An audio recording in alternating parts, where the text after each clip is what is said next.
Hello and welcome to Frank's School. I'll speak softly. My wife's sleeping upstairs. This is the 59th day of the second year. First video, there'll be two. My blog is Old and Other Ways Museum. It's not ready, but I guess you could probably find it online if you went there. I mentioned the working papers and I left them up there. Well, here they are. Last night I read them, or I read the first 48 pages of them. I'd only made 40 copies back in 1973. I'm going to put them on the blog, but I'm not going to say more about them, I don't think now. It's too serious a subject for what I'm teaching right now. I also at times have called them the Decentralist Manifesto. In a sense, it's what I wrote as a thesis, except for no credit, and after I'd left Harvard. It has everything to do with kilocalories as currency, extreme recycling, and it is revolutionary. But I don't want to include it right now, so I'm not going to say too much more about it. If you're really curious, in a number of days I might end up having it on the blog. Later I'll certainly say more about it. All right, back to the Tour d'Europe. It is coming to an end. When I left Switzerland, my daughter Erica had gone from Switzerland back to Paris, and I left northern Switzerland on my way to a place near Hamburg called Hemmoor. And now I was on my own, a little scared, to be honest. My German is okay now, but then it was not okay, but I had wanted this. I brought this on myself. This is called total immersion.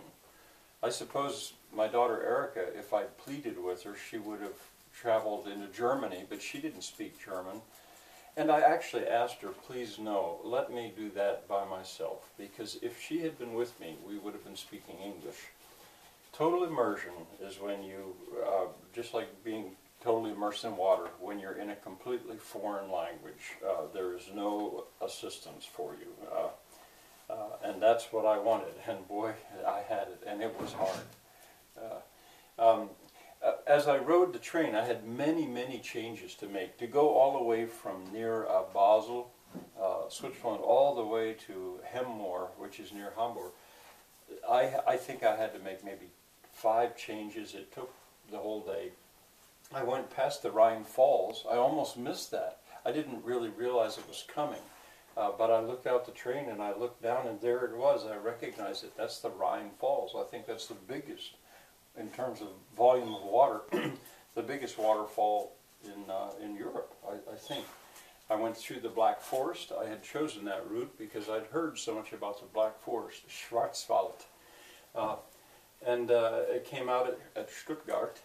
I was not impressed with the Black Forest. I think it had to do with the route that I chose. It was not that scenic, not what I saw, not along that train route. And in retrospect, I suppose I would, if I had it to do over again and I had time, I would have gone down the Rhine Valley to see all those castles and things. But anyway, that's the route that I took. And I didn't do very much speaking to anybody. I couldn't. My German was so bad. But eventually, as I approached Hamburg, I found myself, it was rather crowded. Oh, and Stuttgart surprised me. Really surprised me. The train came down off a plateau, and I don't know if I can explain. It was nothing like I imagined. My dog's going around.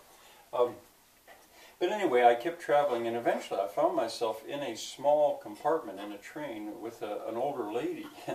And she was sociable, and she wanted to speak. I tried. This was total immersion.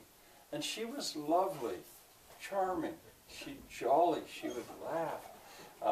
And we even talked about the war, World War II, because her husband and she had rebuilt a house, and to the extent that I could talk. But I wrote this down, speechless in the face of beauty.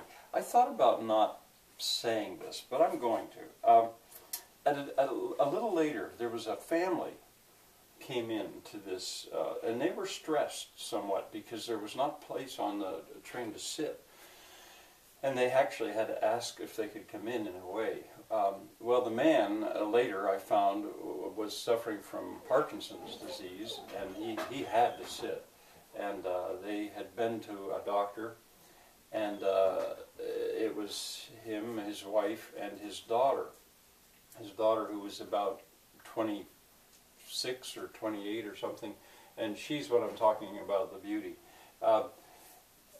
He spoke some English, and it was lovely. It was just lovely talking to them, to the extent that we could. They were so friendly, but I was so stressed because my German, in total immersion, is so frustrating because you can't be understood and you can't understand only little bits and pieces. But anyway, what I mean about this is, as they were telling me, being so sociable and so nice, the daughter, I wish that I had their names. I would love to be able to find them again. And if there were any way that they would see this video, oh, I would love to see it. I even invited the man to come visit me in the United States, but he said he couldn't travel anymore. That's when I found out about the Parkinson's. But they got out pictures, and the woman, the young woman, a school teacher, she was going to meet her fiancé, I guess you'd call him, at the end of the train, and a black man, and they got out pictures about how handsome he was. He looked like Obama, they said. But anyway, at a certain point, this woman was so pretty that it wouldn't have mattered really if I'd been speaking English. I almost could not speak because I was looking face to face at a woman that was so pretty. It had nothing to do with love, nothing to do with sexual desire. It was just beauty. And that happened to me another time that I remembered, in London, of all places, in a subway. I remember one time I was in a subway and there was a Brazilian couple, so happy, speaking Portuguese, and I spoke to them in Portuguese for the fun of it. But here I found myself in the same situation, that Brazilian woman, so happy to be with her, maybe they were newlywed, I don't know, and so happy to be speaking, or to be being friendly in London. It left me virtually speechless. And I shared that one time with my son. I said, has that ever happened to you, where you were talking to somebody, a woman, that was so beautiful that you couldn't speak? And he said, yes, he knew. So I don't know if that happens to women or not, maybe. But I thought I'd share it. All right, I said this was going to get personal, and it is going to be very personal. At Hemmoor, there she was, Shirley. She also goes by Astrid, and you'll hear me using that name sometimes, but she prefers Shirley. There she was, waiting at the train to meet me at the end of this very long day. And she took me to her home, she and Thomas, a Hockling. And there, that night I didn't film any of this because my camera was run out. She's my producer, remember. She had to recharge the batteries and get me going again. But the videos that you'll see today are Shirley with her chickens and her quail in her backyard. This is so personal now, so unlike the Tour d'Europe so far. And this is total immersion. Now, Thomas Hockling, his English is wonderful, wonderful, but he knew that I wanted to be totally immersed. And so he didn't speak English, he spoke German. It was stressful, but wonderful. At the end, you're going to hear Tom Hockling playing. I came upon him in the morning, just going through their house. He was practicing. That was unrehearsed. And I said to him, can I film you? And so all he was doing was practicing. His channel on YouTube is Blues and All, and that's a pretty good way to end this very personal part of the Tour d'Europe, and then it will go on. So I hope you enjoy that. I'll see you next time.